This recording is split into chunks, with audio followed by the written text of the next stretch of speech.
Hello everyone. आज हम कक्षा 8 की गणित की कार्य पुस्तिका में अध्याय 4 आंकड़ों का प्रबंधन में दिए गए सवालों को हल करना सीखेंगे।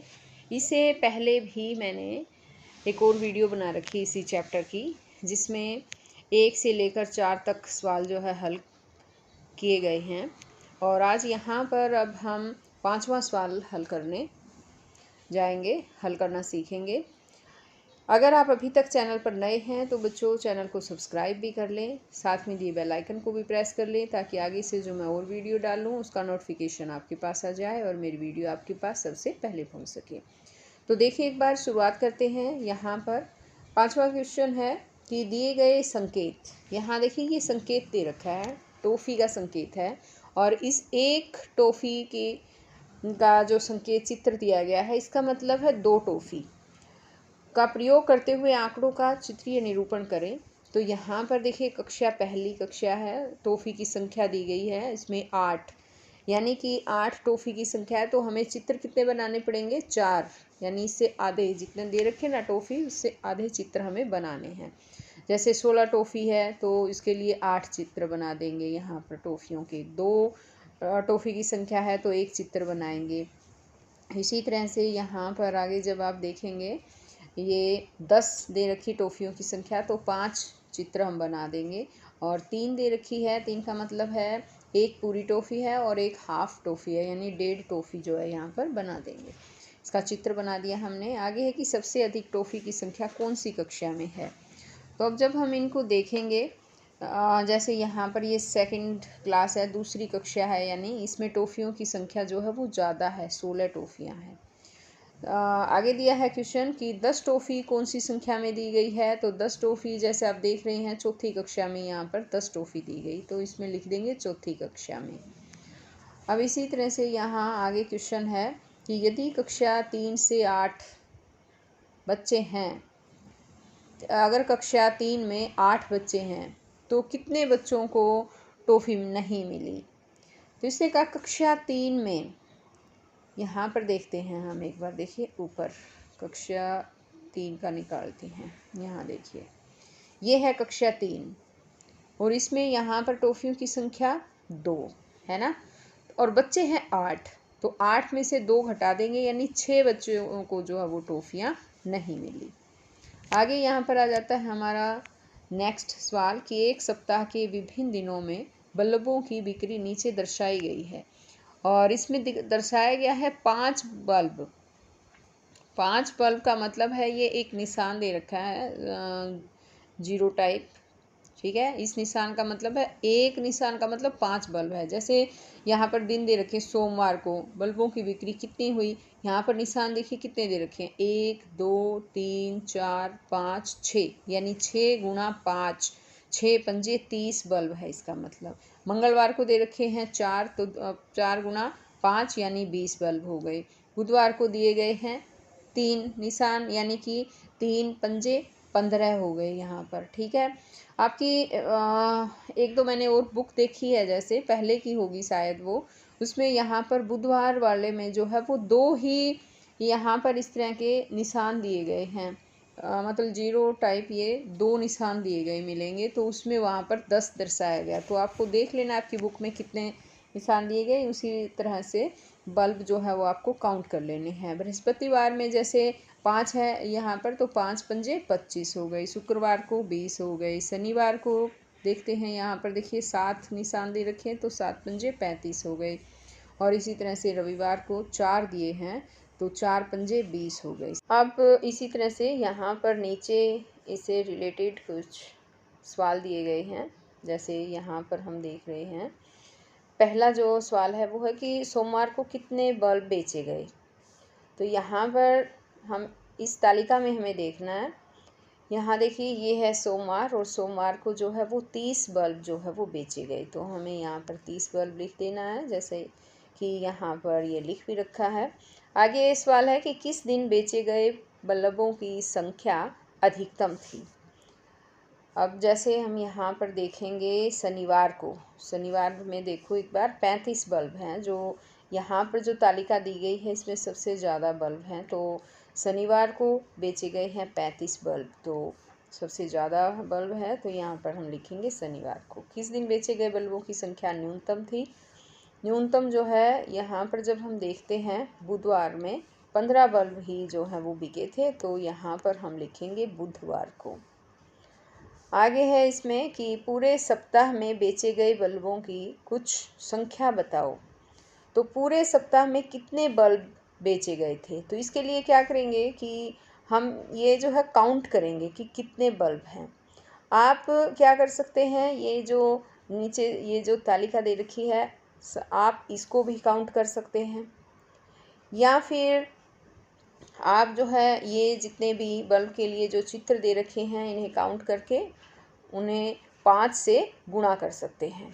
तो इस तरह से हमने इन्हें जब काउंट किया था तो ये टोटल जो है वो निशान 33 निशान थे, और 5 को इससे हमने गुणा कर दिया तो ये हो गया 165, यानी कि पूरे सप्ताह में 165 बल्ब बेचे गए थे। आगे है किस किस दिन बेचे गए बल्बों की संख्या समान है। तो इसमें जब हम देखते हैं किस किस दिन, मंगलवार को 20 बल्ब और रविवार को भी 20 बल्ब जो है वो बेचे गए थे, जो समान है। तो मंगलवार और रविवार यहाँ पर आ जाएगा, मंगलवार और रविवार। आगे है कि एक बल्ब का दाम 12 रुपये है, तो शनिवार को बुधवार की तुलना में कितना अधिक पैसा मिला। तो इसको हम कैसे सोल्व करेंगे।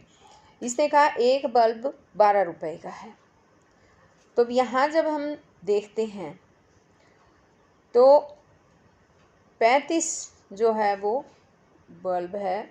यहाँ पर देखिए शनिवार को, यहाँ देखते हैं, ये देखिए ये शनिवार को 35 बल्ब है, ठीक है। शनिवार को है 35 और एक बार देख लेते हैं बुधवार को है 15, ठीक। तो अब हम क्या करेंगे, शनिवार को जो है बल्ब जो बेचे गए थे वो हैं 35, उसको हम एक बल्ब का दाम 12 रुपये है तो 12 से गुणा कर देंगे, ये हो जाएगा 420 रुपये जो शनिवार को बल्ब बेचे गए हैं। और दूसरा है यहाँ पर बुधवार को 15 बल्ब और इनका को 12 से गुणा करेंगे तो 180 रुपये आएंगे। अब क्या करेंगे, 420 में से 180 जो है वो घटा देंगे यहाँ इसमें, ठीक है।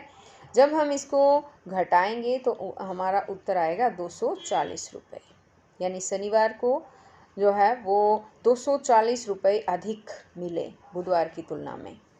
अब आगे आ जाता है यहाँ पर हमारा 7वां क्वेश्चन। इसमें है नीचे एक दंडालेख यानी बार ग्राफ दिखाया गया है। जैसा कि ये बार ग्राफ आप देख रहे हो, यहाँ पर देखिए इसमें कामगारों की संख्या दी गई है। ये प्रतिदिन आय रुपए में दे रखी है कि हर रोज़ कितने रुपए की आय जो है वो उन्हें एक दिन में कितने रुपए की आय हुई है। जैसे 400 रुपये वाले 4 कामगार हैं, 150 रुपये मिलते हैं वो 6 कामगार हैं, 200 रुपये मिलते हैं जिन्हें वो 5 है। इस तरह से दे रखा है और ये कामगारों की संख्या यहाँ पर दे रखी है। अब आगे यहाँ पर इससे रिलेटेड कुछ क्वेश्चन दिए गए हैं। जैसा कि पहला क्वेश्चन है यहाँ, यह दंडालेख क्या प्रदर्शित कर रहा है, समझाकर बताओ। तो इसमें हम लिखेंगे कि यह दंडालेख कामगारों की प्रतिदिन की आय दर्शाता है, यानी इसमें हर रोज़ की आय उन्हें कितनी मिल रही है वो दर्शा रहा है। अब आगे दूसरा सवाल है कि न्यूनतम आय वाले कितने कामगार हैं जिन्हें न्यूनतम आय, यहाँ पर जब हम देखेंगे न्यूनतम आय जो है यहाँ 4 है, ये 4 कामगार हैं, ठीक है। अब यहाँ आगे है कि अधिकतम आय वाले कितने कामगार हैं। तो इसमें जब हम आय अधिकतम देखते हैं तो ये सबसे ज़्यादा बड़ा ऊंचा जो है ये ग्राफ है, दंडालेख है 14, तो इसमें हम 14 लिखेंगे। अब यहाँ पर देखिए ये लिख दिया। आगे है 250 रुपये आय वाले कितने कामगार हैं। जब हम 250 जो है वो देखेंगे कितने को मिलते हैं तो 10 है ये, ठीक है। तो यहाँ हम लिख देंगे 10। कुल कितने कामगार हैं, तो कुल जो हैं जब हम इनकी काउंट करेंगे ना, इसको काउंट करेंगे जैसे 4 6 10 5 15 10 25 और 25 और 14 हो गए 39 और 5 हो गए 44। तो कुल जो कामगार हैं वो हैं 44। अधिकतम कामगार किस आय वर्ग में हैं। तो ये कामगार जो है यहाँ पर जब देखेंगे इसमें 250 से 300 के बीच है। इसमें यहाँ पर जब ये दंडालेख देखते हैं, देखिए तो ये है 10, इसमें कामगारों की संख्या 10 है और इसमें है 14, यानी कि टोटल जो है ये 24 कामगार इसमें हो गए हैं, जिनकी आय जो है वो प्रतिदिन की जो आय है वो 250 से 300 के बीच आती है। तो इसमें यहाँ पर हम इसमें लिखेंगे 250 से 300 वर्ग में अधिकतर कामगार हैं। अब इसी तरह से यहाँ पर 8वां क्वेश्चन जो है वो है कि 7 मैचों में नितिन व अरविंद द्वारा बनाए गए रनों की संख्या दी गई है। नीचे दिए गए बार ग्राफ के आधार पर दिए गए प्रश्नों के उत्तर दो। तो यहाँ पर 7 मैच दर्शाए गए हैं, नितिन और अरविंद द्वारा बनाए गए। तो नितिन ने जो रन बनाए हैं उनको इस तरह से ये वाला डब्बा जो है वो दर्शाया गया है। यहाँ पर देखिए ये वाला डब्बा जो है वो इस तरह से दर्शाया गया है, और जो अरविंद ने जो रन बनाए हैं वो इस तरह से ये जो है डब्बा इस तरह का दर्शाया गया है। अब इसमें हम देखेंगे मैचों की संख्या दी गई है नीचे, तो यहाँ पर कि जितने भी मैच, जैसे कि 7 मैच हैं, ये 7 मैच दिए गए हैं और कितने कितने रन बनाए हैं वो इस तरह से इसमें ग्राफ के द्वारा जो दिखाए गए हैं। जैसे पहले मैच में 24 रन बनाए हैं नितिन ने, 43 बनाए अरविंद ने। दूसरे मैच में 53 जो है नितिन ने बनाए हैं, 48 रन जो है वो अरविंद ने बनाए हैं। तो इस तरह से 7 मैच के जो जितने बनाए गए रन हैं वो दिखाए गए हैं। यहाँ पर जो क्वेश्चन है पहला वो पूछा गया है सवाल कि नितिन ने इस श्रृंखला यानी सीरीज में सबसे कम रन किस मैच में बनाए। तो नितिन का पूछा है। नितिन का जो निशान है आपको पता ही है, ये नितिन के बनाए हुए हैं। जैसे यहाँ पर पहले मैच है, दूसरा मैच है, तीसरा। तो इन सब मैचों को जब हम देखेंगे तो चौथे मैच में जब हम देखते हैं ना तो 8 रन जो है नितिन ने सबसे कम रन जो है वो चौथे मैच में बनाए। तो यहाँ पर हम चौथे मैच में लिखेंगे। अगला सवाल है कि अरविंद ने सबसे अधिक रन किस मैच में बनाए। अरविंद ने पूछा है, तो अरविंद का यहाँ पर देखिए ये छठे मैच में 112 रन बनाए हैं। तो यहाँ पर हम इसमें लिखेंगे छठे मैच में, जैसे यहाँ पर ये लिख रखा है। आगे है किन किन मैचों में नितिन ने अरविंद से अधिक रन बनाए हैं। अरविंद से ज़्यादा रन किस किस में बनाए हैं। तो एक बार जब हम इसको देखेंगे, यहाँ पर नितिन ने पूछा है इसने, तो नितिन ने देखो पहले में तो नितिन ने कम बनाए हैं, दूसरे में नितिन ने ज़्यादा बना रखे हैं। यहाँ देखिए 53 है, दूसरे में ज़्यादा है, तीसरे में ज़्यादा है और 5वें में भी ज़्यादा बनाए हैं और 7वें में। तो ये 4 मैच हैं। जैसे दूसरा है यहाँ पर, ये देखिए एक तो दूसरा मैच है, एक है यहाँ पर तीसरा मैच है, यहाँ पर है 5वां मैच और ये 7वां मैच। तो 2, 3, 5, 7 ये लिखेंगे। यहाँ पर जैसे लिख रखा है 2, 3, 4, 5 और 7वें में। अब यहाँ पर आगे है 9वां सवाल कि एक सप्ताह में किसी दुकानदार द्वारा बेचे गए खिलौनों की संख्या नीचे दी गई है। कौन सा उचित पैमाना लेकर तुम एक दंडालेख यानी बार ग्राफ खींच सकते हो, खींच कर दिखाओ। तो पैमाना हमें बनाना, तो उसके लिए हम माप ले लेते हैं। 1 सेंटीमीटर में 5 खिलौने इक्वल ले लेते हैं। 1 सेंटीमीटर के बराबर है 5 खिलौने। अब यहाँ पर ये देखिए इसको अच्छे से। अब ये है दिन, जैसे दिया है सोमवार, मंगलवार, बुधवार, ठीक है। और इसको हम Monday, Tuesday, Wednesday, Thursday, Friday, Saturday, Sunday, ये मैंने ये लिख दिया, इनके शॉर्ट नेम लिख दिए हैं। बेचे गए खिलौने हैं, जैसे सोमवार को 15 हैं, मंगलवार को 5, बुधवार को 10, इस तरह से ये खिलौनों की संख्या दे रखी है। तो इस तरह से यहाँ पर जो है दंडालेख बनाना था, जो अभी यहाँ पर देखिए जो बनाया गया है, नीचे आपको दिखाई दे रहा है। ये दंडालेख जो है वो इस तरह से ही आपको भी दंडालेख जो है वो बना लेना है। जैसे ये बनाया गया है। अब यहाँ पर नीचे जो है वो दिनों की संख्या दे दी है, दिनों की संख्या भी लिख सकते हैं, यहाँ खिलौनों की संख्या है, ठीक है। दिनों के नाम, जैसे कि यहाँ दिन दे रखे ना, तो दिन लिख दिया, दिनों की नाम लिख सकते हैं, या खिलौनों की संख्या जो है ये इस साइड जो है दे रखी है। जैसे मंडे को 15 खिलौने हैं तो बिके थे, तो यहाँ पर देखिए 15 के लिए यहाँ ऐसे बना दिया है। मंगलवार को 5, तो ये इसकी सीध में जो है ये 5। बुधवार को जो है 10, तो यहाँ ऐसे इस तरह से ये खिलौने की संख्या और बार ग्राफ आपको जो है बना देना है। जैसे अब बृहस्पतिवार का ले लेते हैं 25, तो यहाँ से हम 25 की इस तरह से लेकर और इस तरह से बार ग्राफ जो है वो बनाना। जैसे शुक्रवार है, इसमें 15 है, तो हमें 15 की लाइन में ऐसे बना देना है। शनिवार को 10 है, तो ये 10 था ना, इसकी लाइन में यहाँ पर ये 10 हो गया। अब रविवार को 35 है, तो सबसे ज़्यादा रविवार को खिलौने जो है वो बेचे गए थे, तो यहाँ पर आप देख ही रहे हैं, ये रविवार की जो है वो का बार ग्राफ जो है वो लिख दिया है, इस तरह से बना दिया है। आगे आता है हमारा 10वां सवाल, और 10वें में है कि रोजी की खिलौनों की दुकान है, 20 दिन में बेचे गए खिलौनों की संख्या यह है। अब 20 दिन में जो इसने खिलौने बेचे ना, जैसे पहले दिन 5, दूसरे दिन 38, तीसरे दिन 17, तो इस तरह 20 दिन तक जितने खिलौने बेचे वो यहाँ पर उसने रोजी ने लिख रखे हैं। उससे पिंकी ने पूछा कि तुम लगभग कितने खिलौने रोज़ बेच पाती हो। रोजी क्या जवाब दे सकती है? तो रोज़ कितने खिलौने बेच पाती है, तो इसके लिए क्या जवाब देती है? रोजी ने इसके लिए क्या किया, बारंबारता सारणी बनाना शुरू कर दिया उसने, ठीक है। अब जैसे उसने क्या किया, खिलौनों की संख्या लिखी एक साइड में और एक मिलान चिन्ह लिख दिए। जैसे कि एक खिलौना बिका, एक अभी बिका नहीं है, 2 खिलौने बिके हैं, कितने दिनों में 2 खिलौने, यहाँ पर देखिए 2 खिलौने, जैसे ये यहाँ पर ये दे रखा है 2 खिलौने, और बस एक ही दिन 2 खिलौने बिके हैं, तो उसने क्या किया, इसके लिए एक मिलान चिन्ह लगा दिया।